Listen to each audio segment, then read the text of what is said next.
రేవంత్ రెడ్డి, నిన్న నువ్వు చేసినటువంటి వ్యాఖ్యల్ని మేము తీవ్రంగా ఖండిస్తున్నాం. నిజామాబాద్ రూరల్ నుంచి నేను మాట్లాడుతూ ఉన్నా. నిజామాబాద్ డిస్టిక్లో ఎంపీ అయినటువంటి ఒక వ్యక్తి గతంలో నీ పక్కన నించున్నాడు.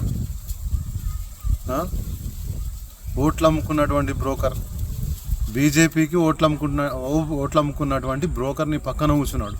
ఒక పొలిటికల్ టూరిస్ట్ మధుయాష్కి అతన్ని పక్కన పెట్టుకొని సిద్ధాంతం మాట్లాడడం మాకంతా నవ్వొస్తుంది. కొత్తగా గాంధీ గురించి, నెహ్రూ గురించి చాలా బాగా మాట్లాడినావు. మంచి ట్రైనింగ్ తీసుకుంటున్నట్టున్నావు. ఇప్పుడున్నటువంటి మా నాయకులను ధీటుగా ఎదుర్కోవాలంటే నీకు ఆ మాత్రం హోంవర్క్ ఖచ్చితంగా కావాలి. ఎందుకంటే నీకు ఉన్నటువంటి రవంత్ రెడ్డి పేరేదైతుందో, మరి నీకున్న దిమాగు రవంతనే ఉంది. నీ లోపట ఉన్నటువంటి సిద్ధాంతం కూడా రవంతనే ఉందని చెప్పి మేము అనుకుంటున్నాం. కాబట్టి ఆ మాత్రం హోంవర్క్ నువ్వు చేయాల్సిందే. నువ్వు గడిల పాలన గురించి మాట్లాడుతున్నావు. అసలు నీకన్నా పెద్ద ఫ్యూడలిస్ట్ ఉంటాడా తెలంగాణలో? తెలంగాణ ఆంధ్ర కలుపుకొని కూడా నీకన్నా పెద్ద ఫ్యూడలిస్ట్ ఎవడు ఉండడు.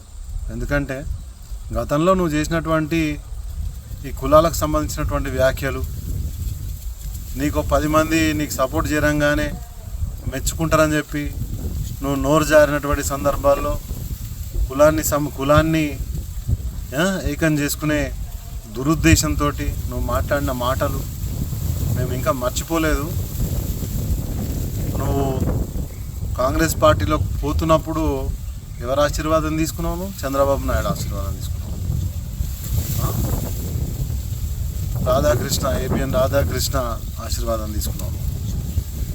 నీ సిద్ధాంతం ఏంది అసలు? నీ కాంగ్రెస్ పార్టీ తీసుకొచ్చినటువంటి ఆర్టీఐ చట్టాన్ని పొలిటికల్ లీడర్లను బ్లాక్మెయిల్ చేయడానికి, మీడియా ప్రతినిధులను బ్లాక్మెయిల్ చేయడానికి, వ్యాపారం చేసుకునే వాళ్ళను బ్లాక్మెయిల్ చేయడానికి వాడుకున్న మాట వాస్తవం కాదా? ప్రగతి భవన్ని లేపేస్తా అంటున్నావు.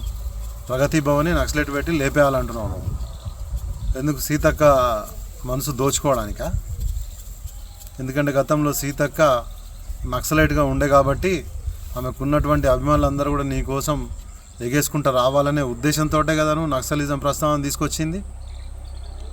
అటవీ ప్రాంతంలోకి వెళ్ళి మాట్లాడినావు. కొడుక రేపు ఏదన్నా